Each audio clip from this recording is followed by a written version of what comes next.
కోనసీమ జిల్లాలో first time Sankranti సంబరాలు మోగబోయాయి.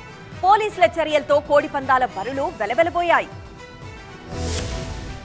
అంబేద్కర్ కోనసీమ జిల్లాలో సంక్రాంతి సంబరాలపై ఉక్కుపదం మోపారు ఎస్పీ సుధీర్ కుమార్ రెడ్డి. కోడిపందాలు, గుండాట్లు జిల్లాలో ఎక్కడా నిర్వహించకుండా చర్యలు తీసుకున్నారు. సంక్రాంతి సంబరాల్లో కోడిపందాలు, గుండాట్లు లేకపోవడం కోనసీమ చరిత్రలో ఇదే ఫస్ట్ టైం అని నిర్వాహకులు చెబుతున్నారు. కోనసీమ జిల్లా చరిత్రను జిల్లా ఎస్పీ సుధీర్ కుమార్ రెడ్డి తిరగరాశారని తెలిపారు. అమలాపురం రూరల్ సమరసలో పోలీసులు మెరుపుదాడి చేయడంతో కోడిపందాలు బార్లు వదిలేసి పారిపోయారు నిర్వాహకులు.